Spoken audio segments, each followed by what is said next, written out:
Labdien! Mani sauc Egons, un mani elektronikas portāls Butelve uzaicināja apskatīt amerikāņu firmas Apple, iPod. Savukārt es viltinieks būdams paņēmu no mājas savu veco Rigondiņu, lai parādītu, kas ir īsta skaņā!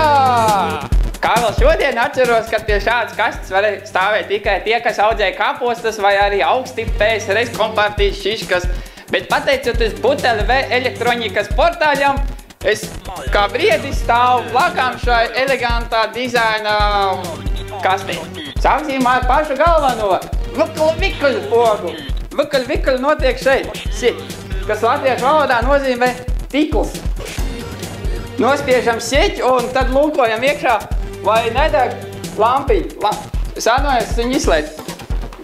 Lampiņa deg, tātad pāriesim tālāk pie nākamām fiškām. Savulaik baigie PSRS kompartijas šiškas izvēlējās klausīties UKV. Diemžēl UKV sakarā PSRS sabrukumu ir likvidēts, bet mēs paliksim pie pārvaldītām sredņī volnu. Diemžēl tur nekas neskan, jo, acīm redzot, man pat nav ko teikt. Izejot Rīgas ielās, ko mēs tur redzam? Džipus, daudz džipus. Līdz ar to skaidrs ir viens, cilvēkiem patīk lielas mašīnas. Ienākot ciemos pie rada gabala, ieraugot stūrī šādu kastu, uzreiz visiem ir wow, efekts garantēts. Savukārt, ja mēs parādām šādu iPodā, to var pārsteigt tikai kaut kāds pāris amigo toksiko kartes lietotājs. That's all. Ja glamūrīguma. Šis iPods ir tīrs plasmas. Savukārt, ja mēs gribam pārsteigt kolēģis ar vienkārši īstu tīru zaļu glamūrīgu aparatūru, tad mums šis ir daudz galvas tiesu pārāks, jo drāsts viņš ir no īsta Ķīnas sarkankoka. Kad esam apskatījuši plasmasu, tad mēs varam pāriet pie ergonomikas. Kā spiež pogas? Uzreiz, ko es pamanīju, kad iPodam ir daļēji līdzība ar radioaparātu. Abiem ir griežāms kruķāmais. Pogas ir ļoti labi uztaisītas. Atšķirībā no mūsdienu elektronikas, kur es nevaru just, kad es esmu piespiedis. Rigondiņai viss notiek mehāniski. Katra poga ir jūtama, ka tu viņu spied. Mēs varam slēgt, ko gribam, širokai polosā, nišķirokai. Varam ar, starp citu, gribat parādīt joku? Bērnībā es iemācījos divas vienlaicīgi nospiest. Vēsi. No Rigondas lielākajiem plusiem ir plašas iespējas sazināties ar visu bijušo PSRS vai mūsdienu valodā sakot Austrum Eiropu. Dzīvo vecmāmā Taškentā, lūdzu. Dzīvo vecstāvs Erevānā, lūdzu. Gribi paklausīties džazu?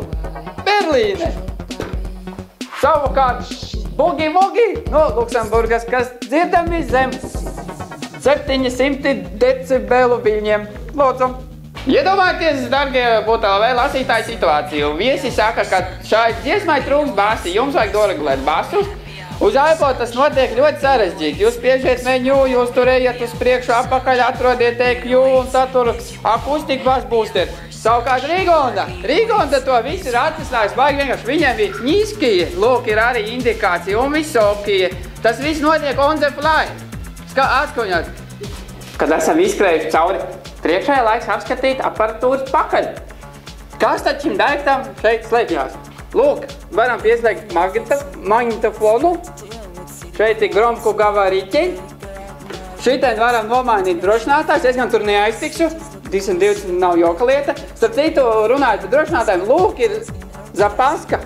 Mēs varam nomainīt. Es teiksim, vai tie karsti maināmie drošinātāji. Es to šobrīd nemēģināšu, bet haha, kas tad te? Doполнительный громкоговор riķeņi. Ko tas nozīmē? Tas nozīmē to, ka mēs varam uzrīkot diskoķeku ar divreiz jaudīgāku skaņu. Skatoties aparatūras pakaļā, es atklāju vienu lietu. Šito kasti nemaz nevar likt tik tuvu sienai, jo, lūk, viņam ir plates izēja pa daudz zāru. Viņam var sagriezt reģips ar sienu vai arī ūsu.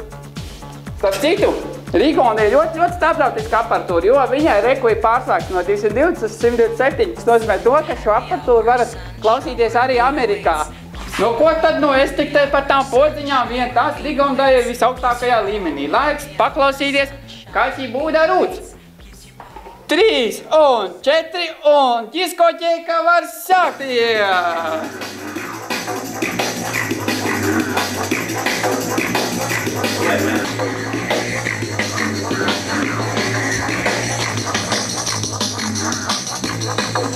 Gribat redzēt, kā Egons miksē? Aiziet!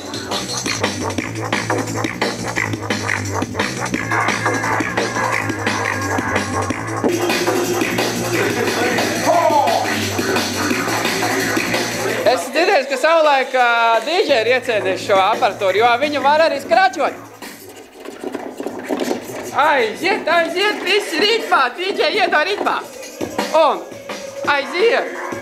Starp citu, atšķirībā no iPod, šeit man ļoti ātri pārslēgt dziesmu, ja? Nepatīks beigas, ja? Uzliekam viļu, ja? Uzliekam tā. Vienīgais mīnus, ko es varu uzreiz nodemonstrēt Rigondai, salīdzinājumā ar iPod, ir, ka viņai vajag maza ietilpība. 2 dziesmas un viss. Principā tas ir 8 megabaitu atmiņa. Pilnīgi kājas neklausā, grib dejot, kā nomaina plati. Lūk, hovā, hovā, hovā, hovā un aiziet nākamā dziesma. Super, ātri, lēni, kvalitatīvi. Un tagad laiks pāriet pie mūsu Stevensa Joba ražojuma ipot. Šo aparatūru nogriežam klusāk, sarunājas. Mūsas. Šo aparatūru. Starp citu, plati var klausīties arī tad, kad satiecas pastiprinātājs, kad lampa iztegus vai kā, jo jūs vienkārši dzirdat, kā viņš skan. Klusumā var vakarā sēdz, piemēram, lasi grāmatu un klausies dramambeigas. Nu, ko, mani dārgie tehniski gādēši, pastīsimies, kādu mums atbildes trieciens sniegs Stevens Jobs ar savu Apple iPod 3 un 4 zāžīgajam. Un diskotēka var sākties! No pirmajam akordiem es saprotu, ka šī mūzika ir sausa kā sausais piens. Salīdzinājumā ar Rigondu, kur ir iebūvēti lampas un tas skaņa nāk no dabīgiem skaņu plašu celiņiem. Es jūtu, ka šeit šis MP3 formāts nespēja nodrošināt mums to dvēselisko skaņu, ko mums dod Rigonda. Dārgie tehnikas gardēži, esam nonākuši līdz pašam galvenajam, līdz finišam, kur mēs sniegsim katrai aparatūrai vērtējumu. Šis Rigondas daikts man ļoti patīk, es esmu ļoti apmierināts. Tādēļ šai aparatūrai es dodu 3 notis no 5. Apple iPod sintētikas un plasmas apvienojums no manis saņem tikai 1 noti no 10.